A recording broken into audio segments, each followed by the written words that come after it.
ગુજરાત ક્ષત્રિય ઠાકોર સેના મહેસાણા જિલ્લા આયોજિત સેવા કેમ્પની અલ્પેજી ઠાકોરે મુલાકાત લીધી। ગુજરાત ક્ષત્રિય ઠાકોર સેનાના પ્રદેશ પ્રમુખ અને ગાંધીનગર દક્ષિણના ધારાસભ્ય અલ્પેજી ઠાકોરે કાદરપુર નજીક બનાવવામાં આવેલા ગુજરાત ક્ષત્રિય ઠાકોર સેના મહેસાણા જિલ્લા આયોજિત સેવા કેમ્પમાં હાજરી આપી હતી। તેમની સાથે બાયડના ધારાસભ્ય ધવલસિંહ ઝાલા સહિતના ઠાકોર સેનાના હોદ્દેદારો હાજર રહ્યા હતા।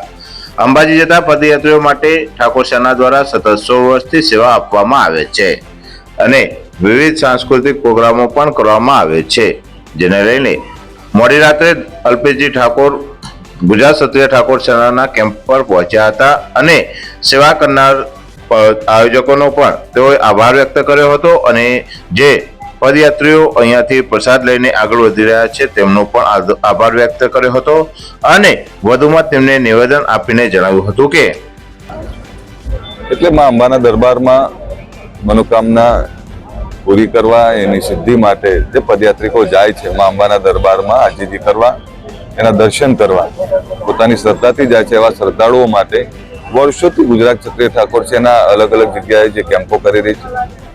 આજે ઘણા બધા કેમ્પોની મુલાકાત કરી રહ્યો છું।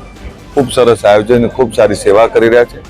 માં ભગવતીને પ્રાર્થના કરું કે જે દર્શનાર્થીઓ જાય છે, જે પગપાળા યાત્રિકો જાય છે એમની પણ માં મનોકામના પૂરી કરે, જે સેવા કરી રહ્યા છે એમની પણ માં મનોકામના પૂરી કરે અને તમામ ગુજરાતના દેશવાસીઓની માં મનોકામના પૂરી કરે, સમૃદ્ધ કરે, સુખી કરે। આ જ રીતે આ ગુજરાતની એકતા ટકાઈ રાખે, ગુજરાતની સમૃદ્ધિ ટકાઈ રાખે અને તમામ લોકોને ખૂબ સુખી કરે એવી માં ભગવતીને હું પણ પ્રાર્થના કરવા આવ્યો છું। ખાસ કરીને ગૃહમંત્રી પણ આજે નીકળશે ને ખાસ કરીને મુલાકાત એટલે સરકારના ગૃહમંત્રી શ્રી માં અંબાના દરબારમાં એમને પણ માથું ટેક્યું છે।